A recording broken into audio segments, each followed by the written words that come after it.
ओ भाई, श्रद्धा कपूर ने तो स्त्री 2 में आग लगा दी, एकदम पैसा वसूल पिक्चर है। हाँ यार, कसम से क्या फाड़ू एक्टिंग की है। वैसे पास में पॉपकॉर्न हो और सामने बढ़िया सी पिक्चर चल रही हो तो देखने में डबल मजा आता है। ओह शिट, पॉपकॉर्न तो खत्म हो गया और अभी तो आधी पिक्चर बाकी है, अब क्या करेंगे?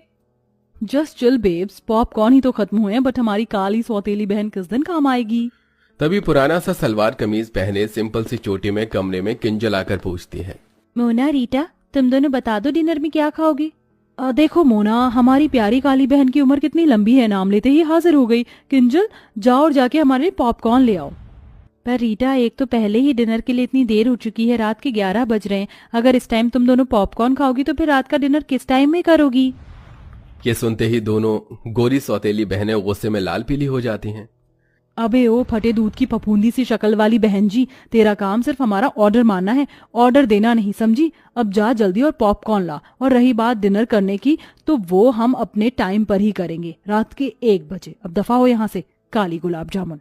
नम आंखें लिए बेचारी काली किंजल किचन में जाके पॉपकॉर्न बनाती है। किंजल की माँ गंभीर लंबी बीमारी से सालों पहले गुजर चुकी थी, इसलिए पिता देव प्रेरणा से दूसरी शादी करके ले आई, जिनसे मोना और रीटा हुई। दोनों दूध के जैसे गोरी चिट्टे रंग वाली थी, इसीलिए घमंडी मिजाज की थी। वहीं किंजल काली और बदसूरत थी, लेकिन उसका दिल हीरे की तरह था।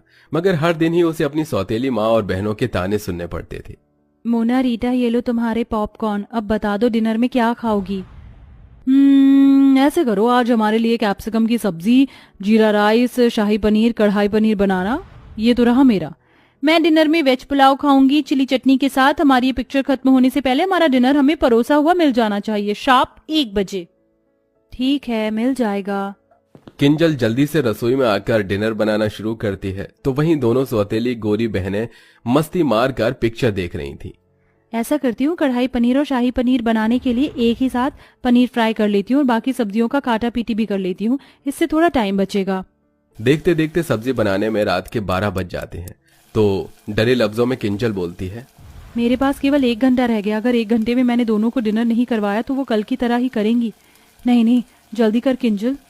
देखते देखते घड़ी की सुई 1 पर आ जाती है, लेकिन दोनों सौतेली बहनों को डिनर परोसने में किंजल को 2 मिनट लेट हो जाता है, तो दोनों अकड़ जाती हैं। तुमने हम दोनों को 2 मिनट लेट डिनर दिया है, इसकी पनिशमेंट मिलेगी। लो खाओ खाओ, बहन के हाथ से खाने से प्यार बढ़ता है। नहीं मोना, मुझे क्षमा कर दो, कल से बिल्कुल देर नहीं होगी, मैं तुम दोनों को टाइम से डिनर करवाऊंगी। बोलते बोलते किंजल की आंखों से डर के मारे आंसू छलक पड़ते हैं। मैंने कहा खाओ। मोना भाप निकलता खाना उसे खिला देती है। खाना काफी ज्यादा गर्म होने की वजह से बेचारी किंजल का मुंह जल जाता है। फिर मोना रीटा डिनर करते करते रात के 1 से 2 बजा देती हैं। किंजल झूठी प्लेट उठाकर किचन में आ जाती है और बिलख बिलख कर रोने लगती है।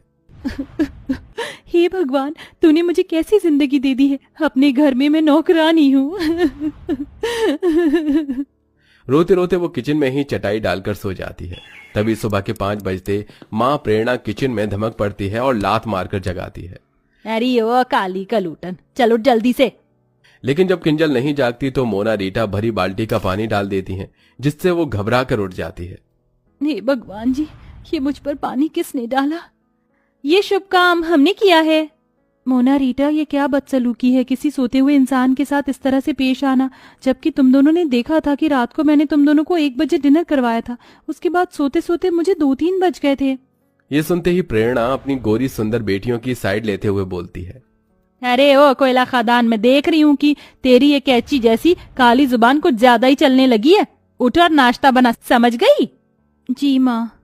आधी अधूरी नींद में ही बेचारी किंजल उन्हें नाश्ता करवाती है और फिर पूरे घर में झाड़ू पोछा लगाती है। तभी पिता देव घर लौट आता है, तो दोनों सौतेली बहनों की शक्लें बन जाती हैं। आगे पिताजी, अब शुरू हो जाएगा दोनों बाप बेटी का मेलो ड्रामा। किंजल बेटी, तू क्यों पोछा लगा रही है? काम वाली नहीं आई है क्या? वो पापा। तभी बात काटती हुई प्रेरणा बीच में बोलती है, अरे देव जी, वो आज ना तुलसी की तबीयत ढीली हो गई थी, इसलिए आई नहीं। मैंने तो बोला था किंजल को कि मैं कर लूंगी, ला दे मेरी बच्ची, तू नाश्ता कर। वैसे आप ऐसे अचानक से कैसे आ गए? कोई खबर भी नहीं दी, ना कोई फोन कॉल किया। वो 1-2 दिन की छुट्टियां मिली थी, इसलिए चला आया किंजल को देखने। पापा, आपको तो किंजल दीदी के अलावा हम दोनों दिखते नहीं, थोड़ा प्यार हमें भी दे दीजिए। आफ्टर ऑल हम आपकी बेटी हैं। हाँ जानता हूँ। देव अक्सर काम के सिलसिले में महीने महीने बाहर रहता था, इसलिए उसे इस बात की कानों कान खबर नहीं थी कि उसकी दोनों सौतेली बेटियों ने किंजल को नौकर बनाकर रखा था। वो हर महीने खाना बनाने वाली और 3 टाइम के बर्तन मांजने वाली के पैसे भिजवाता, जिसे प्रेरणा बेटियों में उड़ा देती थी। लगभग 2 दिन बाद देव वापस लौट गया और फिर से सब वही शुरू हो गया। इसी तरह दिन गुजरने लगे और अब किंजल के कॉलेज के फाइनल वर्ष की परीक्षा शुरू होने वाली थी। इसलिए वो अपनी दोनों सौतेली बहनों के पास आकर बोलती है, मोना रीटा, आज से तुम दोनों डिनर 9-10 बजे तक कर लेना प्लीज। तो आंखें चढ़ाकर दोनों ने ठाए से कहा, मगर वो क्यों भला? क्योंकि कल से मेरी परीक्षा शुरू हो रही है तो मुझको पढ़ाई भी करना है। क्यों रे जली भरते की शक्ल वाली, तुझे क्या लगता है कि तू पढ़ लिख कर कलेक्टर बन जाएगी? बेलिनी तुझे रोटियां आई हैं। हम अपना रूटीन नहीं बदलेंगे। हम रात के 1 बजे डिनर करती थी और 1 बजे ही करेंगे, समझ गई? दोनों का फैसला सुनकर मायूस मन से किंजल उन्हें 1 बजे रात में डिनर करवाती है और बाकी टाइम घर के कामों में उलझ कर रह जाती थी। एक दिन जब वो रात के डिनर के लिए दोनों से पूछने आती है तो दोनों शॉर्ट सा गाउन पहने मेकअप में लगी पड़ी थी। मोना रीटा, तुम दोनों कहीं जा रही हो क्या? हाँ, आज हम दोनों पार्टी करने जा रही हैं। अच्छा, तो फिर तुम दोनों खाना तो वहीं से खा कर आओगी ना? तो फिर मैं रात का डिनर रहने देती हूँ। अच्छा जी, क्यों री काली भैंसिया, तुझे क्या लगता है हम तुझे आराम फरमाने देंगे? चुपचाप से हमारा डिनर बनाकर तैयार रखना। आज डिनर में हम आलू गोभी, मिक्स वेज, लच्छा पराठा खाएंगी। जानबूझकर दोनों लंबी चौड़ी लिस्ट देती हैं। तभी वो मायूसी से बोलती है, इतना खाना बहुत ज्यादा नहीं हो जाएगा डिनर के हिसाब से? कुछ ज्यादा नहीं होगा, तू बना देना बस। दोनों ऑर्डर झाड़कर चली जाती हैं। किंजल सारा डिनर तैयार कर देती है, लेकिन दोनों बहनें पार्टी में से फुल पेट खा पी कर आती हैं, जिस वजह से रात का डिनर नहीं खाती। इसलिए अगले दिन खाना बच जाता है तो प्रेरणा किंजल पर आग बबूला हो जाती है। किंजल, अरे ओ किंजल, अरे ओ काली भैंसिया कहाँ है? किंजल डरते हुए प्रेरणा के आगे हाजिर होती है। जी माँ, बुलाया आपने? क्यों री, ये सब क्या है? रात को क्या पूरे मोहल्ले को दावत करवानी थी? कितना खाना बनाया था जो सारा बच गया। ये भरे पतीले के पुलाव, पता है ये चावल कितने महंगे आते हैं? और तू मजे से बना बना कर फेंक रही है। माँ, मेरी इसमें कोई गलती नहीं है। मोना और रीटा ने कहा था बनाने को और दोनों कल बाहर से ही खाकर आई थी तो डिनर नहीं किया। ये सुनकर दोनों सौतेली बहन शातिर तरीके से सारी बात उस बेचारी पर ही थोप देती हैं। ओ, कितनी झूठी और मक्कार है ये। माँ कसम से हमने तो बोला भी नहीं था डिनर बनाने को, अपने मन से बनाया। ये सुनकर प्रेरणा किंजल को बहुत पीटती है।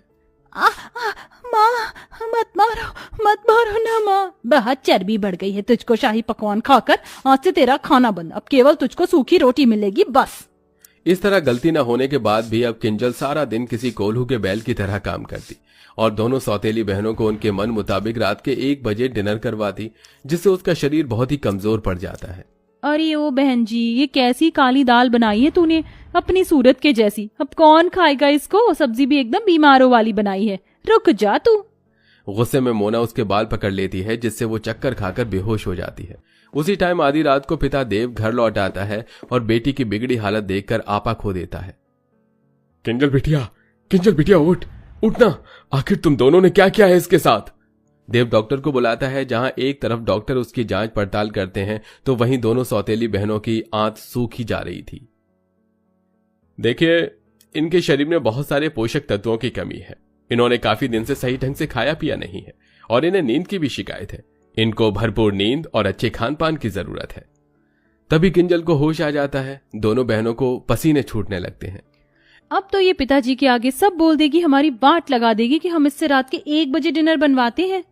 लेकिन किंजल कुछ भी नहीं बोलती, जिससे दोनों घमंडी बहनों का स्वभाव बदल जाता है और वो रोते हुए कहती हैं, आई एम सॉरी किंजल, हम दोनों को माफ कर दो। हमने तुम्हें आधी आधी रात को डिनर बनवाने के लिए मजबूर किया। किंजल दोनों को माफ कर देती है और अंत में दोनों बहनें उसका अच्छे से ख्याल रखती हैं।